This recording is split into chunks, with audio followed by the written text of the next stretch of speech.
کہ جب میں بھیجنا چاہوں تو بغیر وسیلے کے نہیں بھیج سکتا. اگر تم چاہتے ہو کہ اس آیات کا ثواب، اس سورہ کا ثواب کسی وسیلے کے بغیر ہم تک پہنچ جائے یا مردے تک پہنچ جائے تو یہ ممکن نہیں ہے. تم بھی انہیں ہی وسیلہ بناؤ. ہم بھی اہل بیت کو وسیلہ بناتے ہیں کہ یہ آیات قرآنی، یہ سورہ قرآنی کا ثواب ہمارے مردے تک پہنچ جائے. یہ مجلس ہے، یہ عزاداری، یہ ان کے نام کا نذر و نیاز اس بات کی دلیل ہے کہ ہمارا مردہ زندہ ہے. اب کیوں نہ ہو یہ اس در سے وابستہ ہے جس کی محبت لے کے انسان اس دنیا سے گزر جائے تو وہ شہید ہوا کرتا ہے. اور شہید مرتے نہیں ہیں، شہید زندہ ہے. میرا دل یاد رکھیے گا، موت سے وہ گھبرائے جسے موت مار دیتی ہے. ہم تو موت کو زندگی سمجھتے ہیں، اور دنیا نے یہ سمجھا نا کہ جو مار دے وہ جیتتا ہے، جو مر جائے وہ ہارتا ہے. نہیں، اور بات آسان کروں، جس کی روح پرواز کر جائے وہ مر جاتا ہے، جس کی روح جسم میں باقی رہتی ہے وہ زندہ ہے. لیکن کربلا نے اس مفہوم کو بدل دیا ہے. ایک طرف 72 ہیں، ایک طرف لاکھوں کا مجمع ہے. یہاں یقین ہے موت پر، یہاں زندگی ہے. یہ موت پر یقین رکھنے والے مطمئن ہیں، یہ زندہ رہنے والے مضطرب ہیں. ان کی تعداد 72 ہے پھر بھی مطمئن، یہ تعداد لاکھوں میں تب بھی مزمحل مضطرب. یہاں بار بار بلایا جا رہا ہے، اور بھیجو، اور آؤ، اور آؤ. اور یہاں چراغ بجھا کے ہٹایا جا رہا ہے، چلے جاؤ، چلے جاؤ. چلے جانے والے جتنے کہا جا رہا ہے چلے جاؤ، چراغ گل کیے دیتا ہوں، چلے جاؤ. ہمارے بچوں کا ہاتھ پکڑو، چلے جاؤ. اور جب روشنی کی جاتی ہے، جب چراغ روشن کیا جاتا ہے تو ہر صحابی اپنے گردن پر تلوار رکھ کے کہہ رہا، حسین یہ چلے جاؤ، یہ زندگی تھوڑی ہے. آپ سے جدا ہو جانا ہمارے لیے موت ہے، آپ سے وابستہ ہو کے سر کٹا دینا ہماری زندگی ہے. تو کربلا نے ایک راستہ بتا دیا، کربلا نے ایک پیمانہ بتا دیا کہ موت اہل بیت سے جدا ہو جانے کا نام ہے، زندگی موت سے نہیں. زندگی اہل بیت سے وابستگی کا نام ہے، چاہے اس کے بعد سرتن سے جدا ہی کیوں نہ ہو جائے. لیکن اگر اہل بیت سے جدا ہو جائے، زندہ رہ کے بھی مردہ ہے انسان. اور آپ دیکھتے ہیں دنیا میں سینکڑوں لوگ ہیں جو چل رہے ہیں، پھر رہے ہیں، لیکن انہیں نہیں معلوم زندگی کیا ہے. لیکن اہل بیت کے ماننے والے کربلا سے لے کے آج تک ایک پورا سلسلہ ہے جہاں ہر مرنے والا مطمئن جا رہا ہے، اس لیے کہ اسے یقین ہے کہ ہم نے اس دامن کو تھاما ہے جو ہمیں مر کے بھی زندہ رکھے گا. اور اس کی بہترین دلیل آج ایک مرحوم کی ایصال ثواب کی مجلس، اس کا تذکرہ. مرحوم میرا آج کتنا خوش ہو رہا ہوگا کہ میں بھی زندہ ہوں، اور میں نے جس کے دامن کو تھاما ہے کیوں نہ زندہ رہوں، وہ قیامت تک زندہ رہنے والا ہے. میرے عزیزو، آج چونکہ شہادت امام علی رضا ہے تو دل چاہتا ہے کہ آج ان کے متعلق بھی چند جملے کہہ کر حق ادا کروں. میرا مولا، آپ میرے مولا کے فضائل سنتے رہتے ہیں. پوری تاریخ احادیث میں ایک ایسی حدیث جسے سلسلہ ذہب کہتے ہیں، یعنی سونے کی زنجیر. حدیثیں بہت ہیں معصومین سے، لیکن یہ پہلی حدیث جس کا ہر معصوم امام رضا کہتے ہیں، میں نے سنا اپنے بابا موسی کاظم سے، انہوں نے سنا اپنے بابا جعفر صادق سے، انہوں نے سنا اپنے بابا محمد باقر سے، انہوں نے سنا اپنے بابا علی ابن ابی طالب سے، علی ابن الحسین سے، انہوں نے سنا اپنے بابا حسین ابن علی سے، انہوں نے سنا اپنے بابا علی ابن ابی طالب سے، انہوں نے سنا اپنے رسول پیغمبر اسلام سے، انہوں نے سنا جبرائیل سے، اور جبرائیل نے کہا میں نے دیکھا جنت پر لکھا ہوا ہے لا الہ الا اسمی فمن دخل اسم آمن من عذابی، لا الہ الا اللہ ایک قلعہ ہے کہ جو اس میں داخل ہو گیا وہ امان پا گیا۔ امام نے یہ حدیث بیان کی، 4000 شاگردوں نے انہیں تحریر کیا۔ شاگرد سوچ رہے تھے کہ کتنا آسان ہے جنت، کتنا آسان ہے عذاب سے بچ جانا، قلعہ لا الہ میں داخل ہو جاؤ عذاب سے بچ جاؤ۔ امام تھوڑے آگے بڑھے، پھر محمل کا پردہ ہٹایا اور آواز دی، لیکن اس کے لیے کچھ شرط ہے اور شروط ہے، اور میں ان میں سے ایک شرط ہوں۔ یعنی یہ کہہ کے امام نے بتا دیا کہ شرط میں ہوں اہل بیت، شرط میں ہوں امام، شرط میں ہوں ولی، شرط میں ہوں ولایت، ہر دور کا امام۔ یہ شرط ہے کہ جب تم اس کی ولایت کے ساتھ قلعہ لا الہ میں داخل ہو جاؤ گے تو امان پاؤ گے۔ تو یہ مومن جو اس دنیا سے گیا ہے وہ وابستہ ولائے اہل بیت، وابستہ ولائے امام کے ساتھ اس دنیا سے گزرا ہے، تو وہ اس قلعہ لا الہ میں داخل ہو گیا، اور جب قلعہ لا الہ میں داخل ہو گیا تو عذاب الہی سے نجات پا گیا۔ یہ ہے عقیدہ ہمارا، اور اسی عقیدے پہ ہم جیتے بھی ہیں، اور اسی عقیدے پہ ہم مرنا بھی چاہتے ہیں۔ ہم موت سے نہیں گھبراتے، ہم تو موت کو ایک سبب سمجھتے ہیں ملاقات علی کے لیے۔ اگر یہ موت نہ ہوتی تو ہم علی سے ملاقات نہ کرتے۔ کسی نے پوچھا ہے امام سے، مولا موت تو بہت سخت ہے نا، موت بہت بے چینی ہے نا، موت آئے گی تو ہم ڈر جائیں گے نا، ہم گھبرا جائیں گے نا۔ تو امام نے کہا اچھا، موت ڈرنے کی چیز ہے، موت گھبرانے کی چیز ہے، اگر موت کے وقت ہم تمہارے سرہانے آ جائیں تو کہا پھر موت سے کیا گھبرانا، موت کا کیا خوف، جب آپ سامنے ہوں تو موت گھبرانے کا نام نہیں، موت تحسین اور آفرین کہنے کا نام ہوگا، اس لیے کہ اس کے آنے سے آپ کی زیارت ہوگی۔ امام اپنے خطبے کو بڑھا رہے ہیں، اس کی بے چینی پھر بڑھی، آواز دی امام نے کیا بات ہے؟ کہ مولا آپ جنگ پہ بھی جاتے ہیں، آپ سفر پہ بھی جاتے ہیں، مولا اگر ہمیں اس وقت موت آئے جب آپ کسی سفر پہ ہوں یا کسی جنگ پہ ہوں، تو مولا نے مسکرا کے کہا تم نے ہمیں نہیں پہچانا، تم نے ابھی بھی ہماری معرفت حاصل نہیں کی۔ کہا مولا ہم میں کہاں اتنی طاقت کہ آپ کی معرفت حاصل کر سکیں، لیکن مولا بتائیں اگر آپ جنگ کے دوران ہوں، آپ مسافرت کے دوران اس دوران موت آ جائے، تو کہا سن، ایک وقت میں کتنے لوگوں کو موت آتی ہے، ہر موت کو لینے کے لیے ملک الموت پہنچتا ہے، تو جب ملک الموت ہر انسان کی روح قبضے کو پہنچ سکتا ہے تو ملک الموت میرا شاگرد ہے، موت امر ہے، میں اولی الامر ہوں، جب امر ہر جگہ پہنچ جائے تو تعجب کی بات نہیں، تو صاحب امر پہنچے تو تعجب کی بات کیوں ہے؟ میرے عزیزوں، امام کے القاب میں 2 لقب پہ گفتگو کر کے آپ کی زحمت تمام کروں گا۔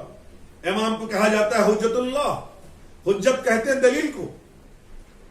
سلام ہو میرا امام رضا پہ جو اللہ کے دلیل کے سبب بن رہے ہیں، یعنی یہ دلیل خدائی ہے، انہیں دیکھتے چلے جاؤ خدا سمجھ میں آتا چلا جائے گا، انہیں پہچانتے چلے جاؤ اللہ سمجھ میں آتا چلا جائے گا، یہ حجت خدا ہے، یہ اللہ کے لیے دلیل ہے۔ دوسرا لقب ان کا ہے عالم آل محمد، آل محمد کا عالم۔ عزیزو، جہاں سب جاہل ہوں، ایک انجینئر بن جائے تو بڑا ناز کرے گا کہ میں جاہلوں میں انجینئر ہوں، میں جاہلوں میں پڑھا لکھا ہوں، لیکن جہاں سب عالم ہوں، سب ڈاکٹر ہوں، سب انجینئر ہوں، وہاں اگر کسی کو کہا جائے یہ پڑھا لکھا ہے تو اس کا معیار کچھ ہے. امام رضا کو کہا جاتا ہے عالم آل محمد. آل محمد میں ہر عالم ہے، ہر شخص عالم ہے، لیکن یہ لقب ہمارے امام کو دیا جا رہا ہے. اس بات کی دلیل ہے کہ یہ امام جاہلوں کا میں عالم نہیں ہے، عالموں میں عالم ہے. اور اس کی بہترین دلیل امام کی زندگی ہے، وہ مناظرات ہیں جو امام نے دربار مامون میں علماء اسلام کے ساتھ کیا، اور امام نے بتا دیا کہ میں عالم آل محمد ہوں. یہ ظاہرہ آپ کی عظمت پہ لاکھوں سلام. آج اس امام کی شہادت تاریخ ہے جو محمد بھی ہے اور علی بھی ہے. محمد اس طرح کے پیغمبر اسلام نے کہا میرا اول بھی محمد ہے، میرا اوسط بھی محمد ہے، میرا آخر بھی محمد، ہم سب کے سب محمد ہیں. اور علی تو ایسا ہے کہ نام میں بھی فرق نہیں ہے. دنیا سوال کرتی ہے کیسے ہے آپ سب کو محمد کہتے ہیں، حالانکہ اس میں حسن بھی ہیں، حسین بھی ہیں، اس میں کاظم بھی ہیں، اس میں نقی بھی ہیں. میرے عزیزو، اپنے بچوں کو سمجھانے کے لیے بات آسان کرو.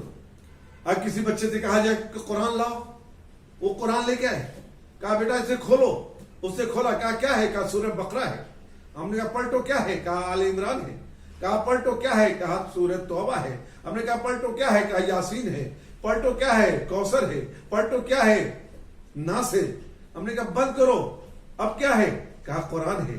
میرے عزیز، بس اسی طرح جیسے قرآن پھیلتا ہے تو کبھی بقرہ بنتا ہے، کبھی آل عمران بنتا ہے، کبھی کوثر بنتا ہے، لیکن جب سمٹتا ہے تو قرآن بنتا ہے. ویسے ہی میرا محمد جب پھیلتا ہے تو کبھی علی بنتا ہے، کبھی حسن، کبھی حسین، کبھی سجاد، کبھی محمد باقر، لیکن جب سمٹتا ہے تو سب کے سب محمد ہو جاتے. آج اسی محمد علی کی شہادت کی تاریخ ہے جس دن اس مرحوم کے ایصال ثواب کی مجلس رکھی گئی. عزیزو، ہمارا معمول ہے کہ ہم اپنے اعزاء کی موت کو یاد تو کرتے ہیں، لیکن اس یاد اس وقت تک کمال نہیں سمجھتے جب تک اس یاد میں اپنے حسین کو یاد نہ کر لیں. عزیزو، میں چاہتا ہوں کہ آج کے دن ایک ایسی بیوی کا تذکرہ کروں، ایک ایسے والی کا تذکرہ کروں، ایک ایسے باپ کا تذکرہ کروں جو کربلا کے واقعے کے چند روز قبل تک حسین کے ساتھ نہیں تھا، لیکن جب ساتھ آیا تو عظمت اتنا مل گئی کہ ذوالقرنین علیہ السلام بن گیا. پورے واقعات سمیٹ کر ذوالقرنین جب حسین کی طرف چلے ہیں تو اپنی بیوی کو خدا حافظی کہا ہے، تو بیوی نے یہ کہا جا رہے ہو، مجھے کس کے سہارے چھوڑ رہے ہو، تو آواز دی جاؤ، میں تم سے ملنے ضرور آؤں گا. عزیزو، پورے واقعات سمیٹ کے ذوالقرنین کی بیوی کوفے آ گئی. ذوالقرنین حسین کی خدمت میں حاضر ہو گئے. واقعہ کربلا رونما ہو گیا. یہاں ذوالقرنین کی بیوی ہر روز انتظار کر رہی ہے کہ آج میرا والی آئے گا، آج میرا وارث آئے گا. مدت گزرتی چلی گئی لیکن ذوالقرنین نہ آئے. ایک دن اس کی 5 سالہ بیٹی دوڑ کے آتی ہے، اماں کربلا سے کوئی قافلہ آ رہا ہے، ادھر سے گرد و غبار دیکھا جا رہا ہے، اماں کہیں ایسا نہ ہو کہ اس قافلے میں ہمارا بابا ہو. عزیزو، روایت کہتی ہے کہ ذوالقرنین کی بیوی چھت پہ پہنچی، قافلہ گزرنے لگا. ایک ذوالقرنین کی بیوی نے ایک نو کے نیزہ پر اپنے والی کا سر دیکھا. آواز دی، والی تم نے تو کہا تھا میں تم سے ملنے آؤں گا. آواز دی، بی بی ذرا آگے نگاہ کرو، ارے میرے آگے میرے مولا حسین کا سر بھی ہے، میرے آگے میرے مولا عباس کا سر بھی ہے. ذوالقرنین کی بیوی چھت کے نیچے اتری، اپنے غلام کو بلایا، آواز دی، کربلا میں لوگ مارے گئے، لیکن سب حسین کو پہچانتے تھے، سب عباس کو پہچانتے تھے، ان کی لاش کو سب نے دفن کر دیا ہوگا، لیکن تیرے والی کو کوئی نہیں پہچانتا تھا۔ کہیں ایسا نہ ہو کہ اس کی لاش بے گور و کفن پڑی ہو۔ یہ کفن لے آ، کربلا جا، اپنے وارث کو دفن کر کے آ جا۔ ابھی تو روایت کہتی ہے کہ یہ غلام کفن کو لے کے کربلا پہنچا، 2 روز کے بعد واپس آیا، دق الباب کیا، زہیر قین کی زوجہ آگے بڑھی، دروازہ کھول کے پوچھتی ہے کیا تم نے میرے والی کو دفن کر دیا؟ غلام نے کچھ نہ کیا، کفن کو آگے کر دیا۔ زہیر قین کی زوجہ نے کہا کیا میرے والی کو دفن نہ کر سکے؟ آوازی بی بی کیا کروں، تم نے مجھے ایک کفن دیا تھا، کربلا میں 72 جنازے، کہیں اونو محمد، کہیں قاسم، کہیں عباس، کہیں حسین، میں کس کس کو دفن کرتا؟ میں کفن لے کے واپس آ گیا۔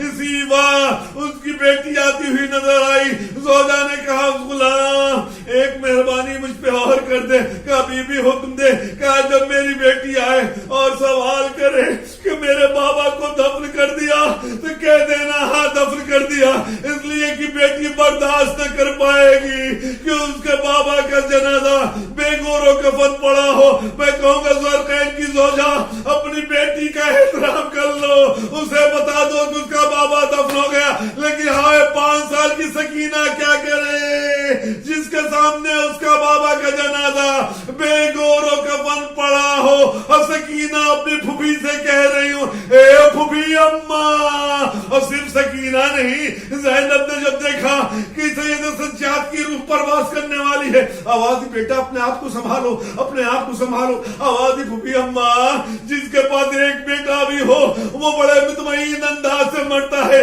کہ مجھے غسل دیا جائے گا، مجھے کفن پہنایا جائے گا، لیکن جس کے پاس سجاد جیسا بیٹا ہو اور بابا کا جنازہ بے گور و کفن پڑا ہو۔ زینب نے کہا بیٹا خود کو سنبھالو، بیٹا خود کو سنبھالو، سيعلم الذين ظلموا منقلبون انا للہ و انا الیہ راجعون، رضا بقضاء تسلیما لامرہ۔